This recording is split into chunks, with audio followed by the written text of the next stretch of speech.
guys, and welcome back to my channel. So today is very exciting. We get to go to the L&D floor of our hospital that we're giving birth at, and we're going to go for a tour.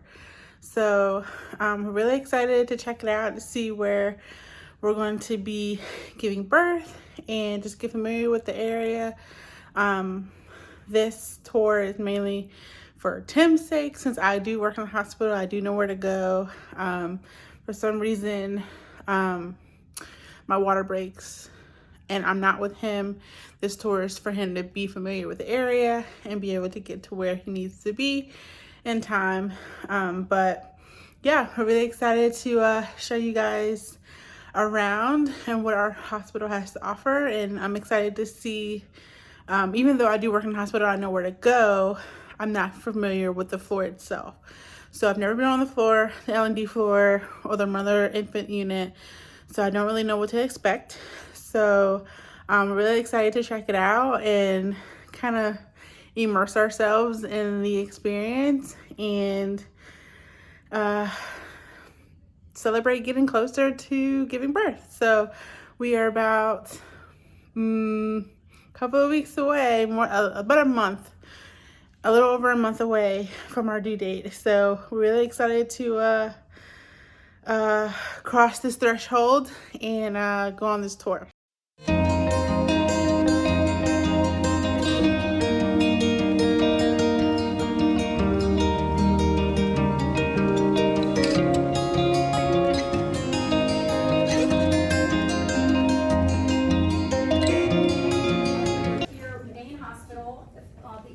To labor and delivery, and then over here is the front desk, and this is where you'll check in when you need to come in and labor. And so even if you've received care with us before, the clerks will confirm specific information with you.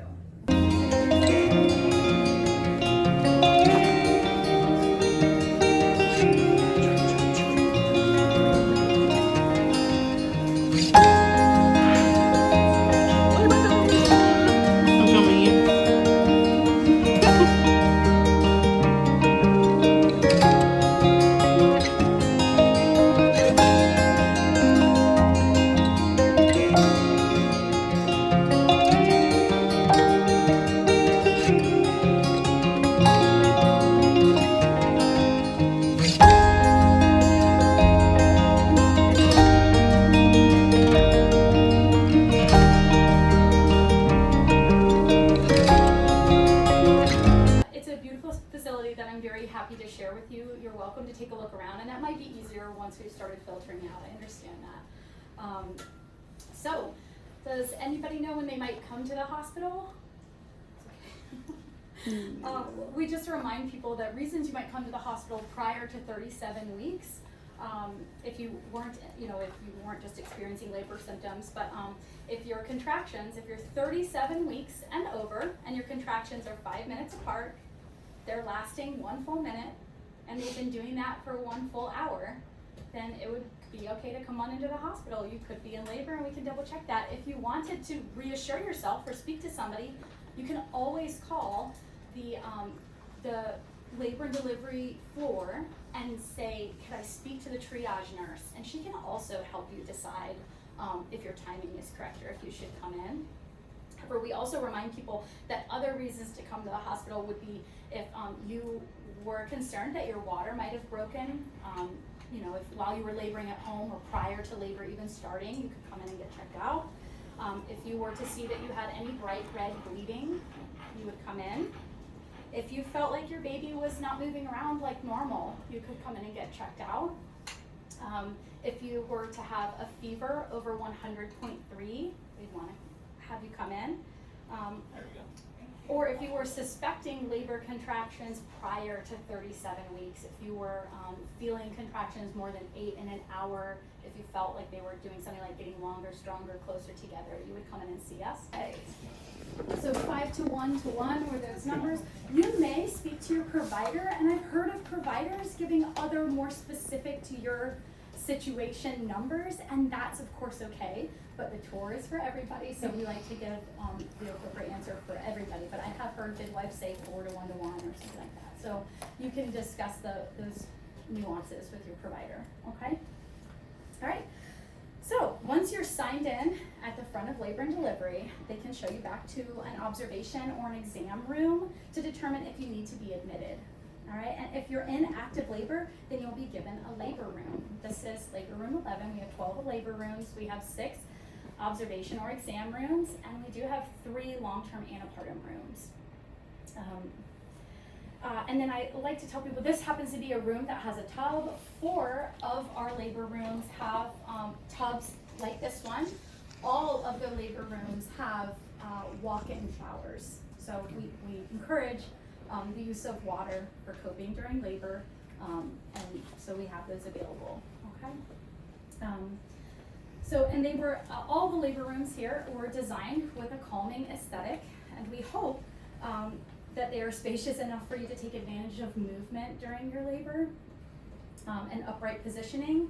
This, of course, will help better coping and a steady labor progression as movement and gravity help the baby descend through your pelvis. So we know that leaning forward during labor decreases discomfort and improves circulation to baby.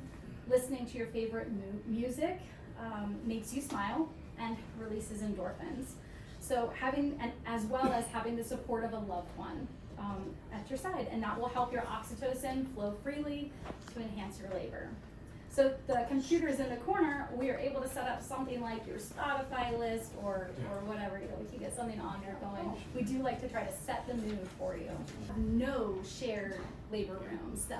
And luckily for labor, so this is a labor and recovery room, and so after labor, delivery, and recovery, and then you're transferred to the mother-infant unit. So there is a constant intake and output to other units. So they'll be able to bring you in because there's always someone moving out as well. Okay. Okay. But there's no shared labor room. That's won't happen here on this floor. So how long is labor for a first-time mom? That we could expect it to be 12 to 24 plus hours. So we encourage you, of course, early labor is stay-at-home labor unless there's a medical reason for you need to come in and see us. But we encourage you to stay home where you have your freedom of movement, sipping water, eating meals as you need, and making your way into the hospital when you believe you're in active labor, okay? We want you to take advantage of those walk-in showers for coping, and you, of course, can submerge in the tub for active labor or transition. If you're planning to labor naturally, they're excellent comfort measures. We do have to remind people that you do have to be unmedicated to use the tub. It's not something that you can have an epidural and get in the tub, just a reminder. So that's just a few of the things that we can talk more about. Of course, if you come to one of our childbirth classes, which are free to our patients who plan to deliver with us. So we hope to see you. So let's discuss for just a moment what makes VCU special. We have compassionate nurse midwives who specialize in natural childbirth. We have experienced and dedicated obstetricians and maternal fetal medicine specialists to manage high-risk pregnancies and deliveries. There is, of course, anesthesia available 24/7. In fact, a full delivery team that is on site, not just on call. At all times, prepared to provide care from the moment that you arrive. We have the lowest rate of cesarean births in the region and the highest rate of vaginal births after cesarean or VBAC in the region. We have a level 4 neonatal intensive care unit able to provide the highest level of care should your infant need it. Equally as important as your labor and delivery team is your postpartum team where I work. And you'll meet them after delivery of your baby. But first we'll talk a little bit about what to expect with the delivery of your baby. So when your baby is born, you'll be here. Or you could be somewhere else. I guess I shouldn't say that. That was a big assumption. You could be anywhere in the room, really. But when your baby is born, they'll be placed directly on your stomach or chest as they are dried, stimulated, and given an initial assessment, the APGAR assessment. If you and your baby are well, then they will stay with you skin to skin throughout the first or golden hour, okay? And that initial breastfeeding. So during this time, you'll meet your postpartum transition nurse, and she'll be able to help with breastfeeding positions, providing newborn care at the bedside, in a family-centered approach, okay? And then skin to skin helps your baby transition to life outside of the womb. So it will help your baby's temperature, heart rate, breathing rate, and blood sugar become more regulated. So the transition nurse is keeping a close eye on your baby during this process, all right? After that golden hour skin to skin and the first feeding, your baby is then brought to the warmer, which is right here, this device, like a little baby tanning bed is what it looks like.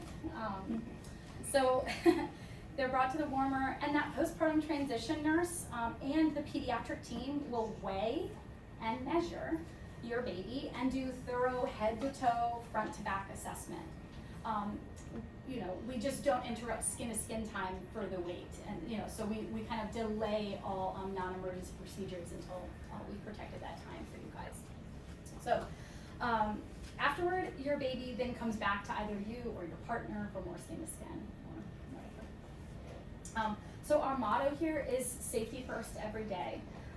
We will help you up to the back room while your baby is being assessed to be sure that you can walk safely. Recovery in this room is about 1 to 2 hours after a non-medicated vaginal birth, and it is longer if you are medicated or have a procedure. The room is, like we had just mentioned, for labor, delivery, and recovery. And then after that recovery and transition, you and your baby will be transferred to the mother infant unit on May 80s. Whee! And our family grows. Thank you guys. I'll have you sign in just a moment. And, thank you. I'll catch up with you in just a moment. So if you guys, when we get a chance, we can peek in the showers on our way out. How many people are allowed in the room with you for delivery? I'm so sorry. Let me just refer to this. Okay, it says, so 4 visitors are allowed at a time, and doulas do not count as visitors, so they are like separate as part of your care team, and so 4 visitors total. So 4 people in the room during labor? I think so, yes. Okay. Yes, I think so. Okay. That's what my L&D visitor guidelines say in front of me right now. Okay.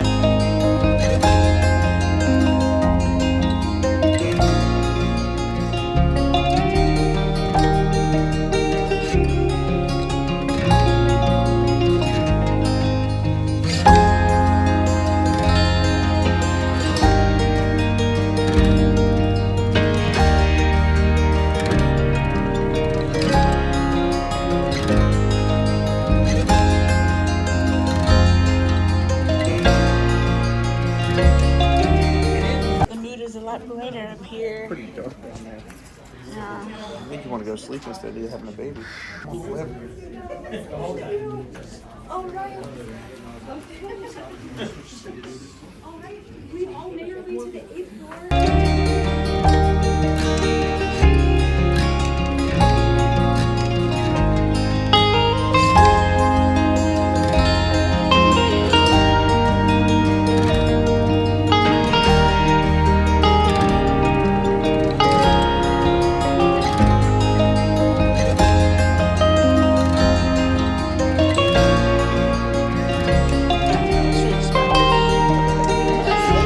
They get a whole bed, yeah.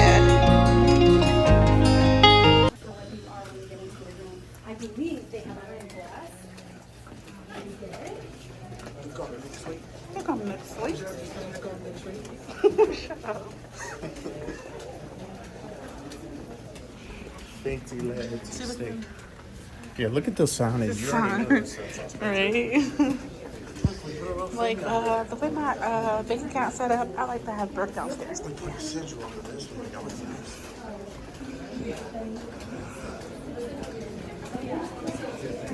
Oh my God, is that coming next week? Honey? The Sophie and the Nathan. Yeah. Hey, you know, fancy up here. So the peasants have their babies down there. Shut up. You have the baby down there anyway. You come up here if you want to stay extended in style.